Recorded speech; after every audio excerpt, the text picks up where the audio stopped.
আবার বেরিয়ে পড়লাম প্রকৃতির টানে, এলাম জায়গাটার নাম ঢাঙ্গি কুসুম। তো এসে উঠলাম ঢাঙ্গি কুসুম আর্টস কোঠিরি হোমস্টে। ইনি হচ্ছেন তপনদা, তো এনার ওনার। তো প্লিজ একটুখানি এটা আপনার ফোন নাম্বারটা বলুন।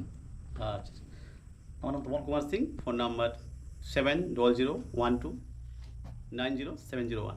আচ্ছা, এখানে মোটামুটি রুমগুলো রেট কীরকম আপনাদের? এখন একটু কম আছে, সিজনে বেশি হয়, 1500-1600 2000 টাকা। আচ্ছা আচ্ছা, রুমগুলো একটু দেখে নিই। এসি নেই, বাট পরিষ্কার সাফ সুতরা। প্রকৃতিকে খুব কাছে ফিল করার জন্য একবার এখানে আসতেই হবে। আর বললেই ইনি খাওয়া দাওয়ার সব ব্যবস্থা করে দেন। তো আজকে আমরা এখানেই স্টে করব। ওই যে আমার সব কলিগরা আসছে।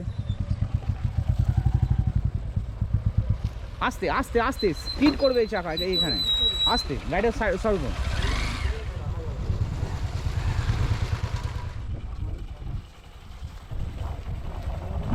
কেমন জায়গাটা চুজ করা হলো বলো? অপূর্ব। কৌশিকদা নিজে ইনিশিয়েটিভ নিয়ে বেরিয়ে গেল, ওই জন্য আমরা জায়গাটা আজকে পেলাম। আর কৌশিকদা ওই জন্য আমাদের আরো 500 টাকা ডিসকাউন্ট করে দিচ্ছে এক্সট্রা। এড়িয়ে পড়লাম সেটার জন্য যেটার জন্য আশা, ঝর্ণাটার খোঁজে।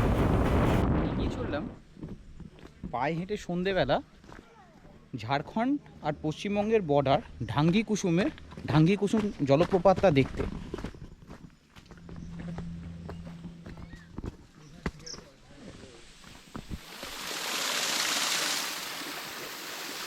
ওই পাহাড়টা হচ্ছে ঝাড়খণ্ডের, এটাই বর্ডার পশ্চিমবঙ্গ। তো আবার রুমে চলে এলাম সন্ধ্যার অন্ধকারে সবাই মিলে। তো আজ আমরা এখানেই থাকবো। ঢালি বলছে এখানে নাকি ভূত আছে, ও তার প্রমাণ হিসেবে কি দেখাচ্ছে? ঢালি কি দেখতে পেলে?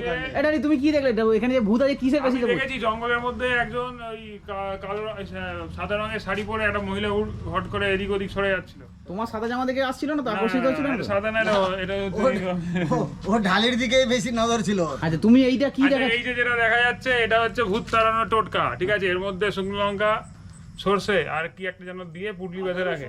ওই রাস্তা থেকে যত বদ শক্তি আছে এইভাবেই করা যায়। ঢালির আর একটা বক্তব্য, এখানে যদি আতঙ্কবাদী এসে আমাদের সবাইকে শুট করে দেয়, না ওটা কি মাওবাদী যদি আসে আমাদের শুট করে দেয়, ভূত হয়ে যাবো এখানে।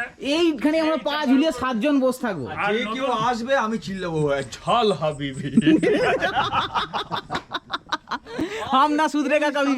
সাদা কাপড়টা এইভাবে লাটকানো থাকবে, ঠিক আছে? ঝাল হাবিবি। ফাইনালি স্নান করে ফ্রেশ হলাম এবং আমাদের সুন্দরভাবে পার্টি জমে উঠেছে। পানিদার আছে চিকেন আনতে, দাদা বক্স দিল একটা, সেটা দিয়ে গান চালানো শুরু হলো। দাদা আবার সুন্দরভাবে আমাদের জন্য ব্যবস্থা করে দিয়েছে, চেয়ার দিয়ে রাত্রিরে খাওয়া দাওয়ার এখানে ব্যবস্থা হচ্ছে। ইউটিউবে দেখতে পাবেন দাদা, চন্দননগর এক্সপ্রেস। হচ্ছে ও মিস্টার ঢালি দ্য কুক বানাচ্ছে বিবিকিউ। নেবেছে সবে উনুন থেকে, টেস্ট করতে ডেকেছি, কিন্তু ব্যাপারটা হচ্ছে এ মাল যা ধোঁয়া ওঠা, জিপি পুড়ে রাত্রিরে কিছু খেতে পারবো না। ওই দেখো, এই অত আঁচে করতে নেই গো। না আজ কমিয়েছি, অনেকটা উঁচুতে আছে না। চাপি দাও, এটা গরমে আস্তে আস্তে এমনি হয়ে যাবে। একটু হবে, আমি আঁচ আরো কমিয়ে দিয়েছিলাম, কমিয়ে তো একটু অনেকক্ষণ টাইম লাগে। একটু হবে, খুব সুন্দর হয়েছে। বাইরে বসে খাওয়া দাওয়া করলাম ওইখানটায়, তারপর বৃষ্টি শুরু হলো, সব এবার বারান্দার আড্ডা। বলো কেমন লাগলো সবার আজ সারা দিনটা? ঢালি তো প্রথমবার এসছে, এবার বলো ঢালি বলবে আজকে। ফাটাফাটি। আমি বারান্দায় রোদ্দুর গান শুনেছি, এখন বারান্দায় বৃষ্টি হচ্ছে। সারাদিনের জার্নিটাকে এনজয় করা হলো। জার্নিটা শুধুমাত্র রেনকোট খোলা আর রেনকোট পরাতে অর্ধেক সময় কেটে গেছে। রেনকোট পরছি, বৃষ্টি বন্ধ। রেনকোট বললে বৃষ্টি বন্ধ হয়ে যাচ্ছে। পড়তে পড়তে বন্ধ হয়ে যাচ্ছে রেনকোট।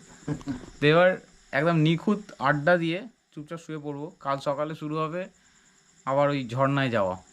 ফিরে আসছি কাল সকালে।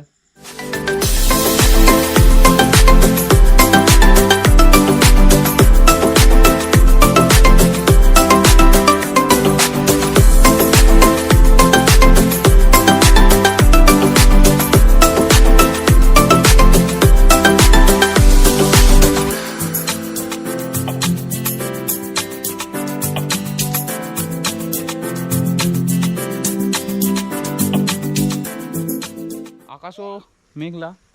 যাবো এখন ঢাঙ্গি কুসুম ঝর্ণা, কালকে যেটা সন্ধেবেলা গেছিলাম, এখন আবার যাবো একটু স্নান করব। অ্যাকচুয়ালি ঢাঙ্গি কুসুম ওটা ঝর্ণা বলা ভুল, ছোট একটা নালা।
স্নান হয়ে গেল, দিয়ে আমরা এবার ফিরে চলছি।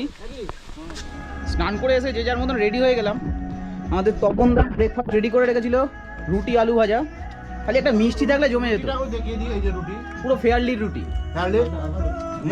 তবে তপনদা এটার সাথে যদি একটা করে গোলাপ জামুন থাকতো না, জমে যেত প্রান্ত একদম। তপনদা এলাম দাদা, ভালো থাকবেন, আবার আসবো।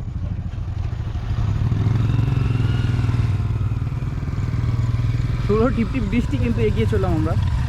সাবধানে ওঠো, কাদা আছে।